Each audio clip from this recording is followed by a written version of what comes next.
iPhone XS Max harganya murah banget. Ya gue beli ini penuh dengan keminus-minusan yang bakal gue fixin di video ini. Nah untuk harganya ya mungkin gue nggak bisa spill secara gamblang ya. Pokoknya gambarannya itu 2 jutaan gitu. Pokoknya setara lah sama harga iPhone 7 yang resmi, yang varian tertinggi, gigabyte tertinggi, yang full set ya. Pokoknya gue beli iPhone XS Max ini belum bisa dipakai langsung dan kelengkapannya batangan. Tapi ya worth it sih buat gue karena gue bisa perbaikin dan ya harganya cuman setara harga iPhone 7 yang resmi ya kan, anjay. Jadi menurut lo apakah gue beli kemahalan atau enggak? Tapi yang jelas kalau buat orang awam sih lebih worth it beli iPhone yang normal ya. Karena untuk bongkar iPhone apalagi generasi 10 yang udah layar OLED itu kalau lo salah bongkar layar retak, anjir.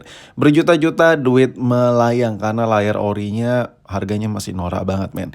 Oke, ini iPhone XS Max-nya warna gold batangan. Dan untuk minusnya apa sih bang? Untuk minus sama sekali gue nggak bisa pakai handphone ini. Tapi gue belinya ya nggak pakai mikir panjang karena gue yakin gue bisa perbaiki. Nah ini kalau dinyalain, kalau gue cetek-cetek tombol on off-nya dia nggak respon sama sekali. Jadi gue beli iPhone XS Max, ini varian Max ya bukan XS biasa.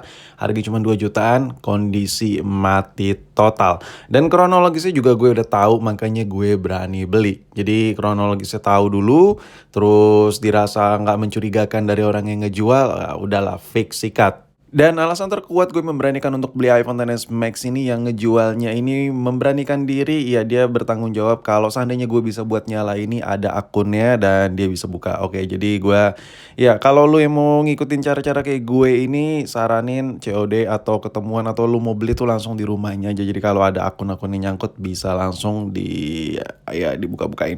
Nah ini udah gue cas juga no respon sama sekali iPhone XS Max-nya ini. Anjir. Sebenarnya kalau buat video-video gini men, ini banyak sih gue beli unit-unitnya matot-matot gitu, tapi gue jelasin dulu deh. Ini minus iPhone XS Max ini mati total, dicas no respon, dicolok iTunes atau Trio Tools no respon sama sekali.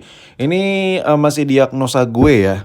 Kalau dilihat ini gue bisa deskripsiin kalau bukan IC atau mesin biasanya konektor baterai, konektor yang nyambung ke flexible port itu semua pada lepas-lepas. Biasa kalau beli iPhone yang second-second gitu apalagi yang ex-Inter atau yang ya distributor yang diperbaruin gitu, banyak banget kaleng-kaleng itu yang udah nggak lengkap atau yang biasa user sebelumnya itu ganti baterai di kang servis nggak dipasang lagi karena buat masang kaleng itu kadang tuh kang servis tuh kayak males gitu ya kan. Jadi ya udah karena itu lepas, jadi si yang ngejualnya ini bilang ke gue sebelum itu HP-nya normal, abis itu tiba-tiba kayak stuck logo, abis itu kayak mati, abis itu nggak nyala sama sekali, dicolok juga no respon dan di flash. Dan ketika di flash ya awalnya connect udah mau selesai tapi tiba-tiba putus di tengah jalan. Dan ya gue bisa mendeskripsikan bahwa kayaknya ini banyak yang kendor. Abis itu kita coba flashin ulang. Dan oh ya perlu gue notice juga gue banyak banget beli iPhone yang minus, tapi itu semuanya berhasil. Ada beberapa momen iPhone itu emang kena mesinnya, jadi gue perbaikin, gue ya banyak lah kecot lah. Kalau untuk setup video gue nggak bisa kayak bikin konten sambil gue lepas pasang IC gitu karena meja gue masih kecil. Jadi gue masih sebatas stuck bikin konten ya, masih yang ringan-ringan aja perbaikannya. Mungkin kalau kedepannya kalau gue ada waktu gue bakal modified studio khusus ya kan. Jadi kalau ada IC charger, IC NAND gue bisa bikinin konten itu. Karena kalau kontennya nggak prepare gitu kayak agak mager gue bikin. Dan ya inilah diagnosa yang bisa gue kasih lihat ke kalian-kalian. Dan oke, langsung kita sikat buat kerjain.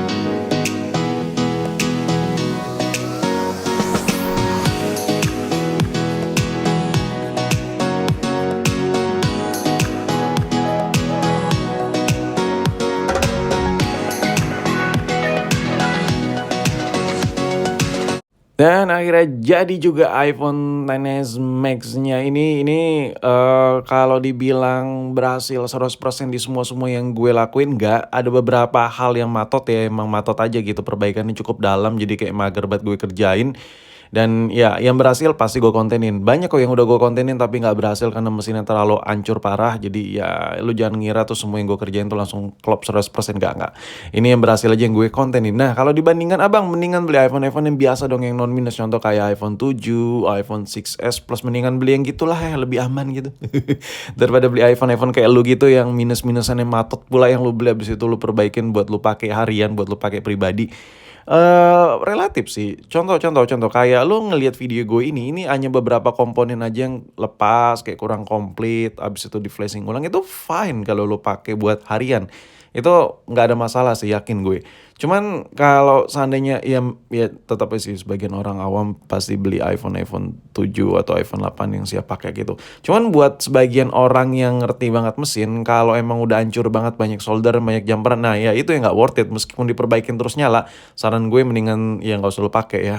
Dan yaudah, mungkin sampai di sini video gue untuk iPhone XS Max 2 jutaan. Oke, di akhir video gue ngiklanin tipis-tipis ya kan. Jadi buat lu yang pasti-pasti aja nih ya, buat yang pengen pasti aja, pengen beli handphone atau pengen upgrade handphone atau pengen beli handphone lagi buat handphone kedua, ketiga, keempat, dan tapi budgetnya tuh nggak pengen mahal-mahal. Budgetnya tuh sekitar ratusan ribu atau 1 jutaan aja. Pokoknya masih di bawah 2 juta semua lah. Nah, cocok nih, toko gue cocok nih. Lu bisa langsung mampir aja ke online shop gue, di situ katalognya banyak banget, ada puluhan katalog. Contoh, lu bisa dapetin iPhone resmi iBox, iPhone resmi Indonesia, harganya cuman 1 jutaan aja. Jadi ada semua linknya di deskripsi. Dan gue nggak pengen iPhone bang, gue pengen sesuatu yang beda. Gue nggak pengen iPhone, ada slow ya kalian. Gue pengen yang speknya tinggi, RAM-nya 6 GB tapi harganya nggak nyampe 1 juta. Oh ada, jadi lu bisa langsung mampir juga, linknya di deskripsi. Di online shop gue ada tuh, contohnya kayak si Advan ini harga cuman ratusan ribu, RAM-nya 6 GB. Tapi bang, gue pengen coba yang lain. Gue nggak nyari itu, gue nyari yang merek Samsung tapi layarnya udah AMOLED, nyaman dipakai, udah setara kayak iPhone. Ada, tapi budgetnya 1 jutaan. Ada nih, Samsung Galaxy A50, layar jaminan original masih bawaan Samsung. Kalau biasa lu beli di toko-toko atau di COD gitu, takut kan layar udah gantian. Nah, di toko gue untuk produk Samsung layarnya masih ori bawaan Samsung semua. Layar nggak ori bisa ditukar balik. Dan gue nggak nyari itu bang, gue nyari sesuatu yang goks banget. Harga budget 1 jutaan tapi kameranya 50 megapiksel. Oh ada, ini nih contohnya kayak Redmi 10C yang lagi lu lihat ini. Ada yang batangan, ada yang full set, ada semua.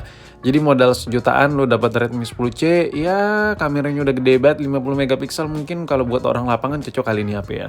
Tapi gue itu kayaknya masih mahal semua bang. Gue nyari handphone yang benar-benar murah meriah. Oh, kita mulai dari si Redmi dulu nih. Redmi 6A ini harganya cuma 600 ribuan, enggak bang. Gue nyari yang lebih murah lagi, ada nggak di toko lo? Oh ada. Kok ragu pula kalian nih? Ada nih, gue kasih yang lebih murah lagi. Di sini ada si Samsung J2 Prime. Anjir, di toko mana lagi coba? Kalau lu COD stoknya busuk ya kan, takut kenapa-napa, tapi di toko gue ada garansinya. So, jadi buat lo yang lagi nyari-nyari handphone, mau iPhone, mau Android, semuanya ada di toko online gue, dan harga serba ratusan ribu dan serba 1 jutaan semua. Pokoknya yang ada di toko online gue tuh katalognya murah meriah semua. Linknya ada di deskripsi di bawah video ini.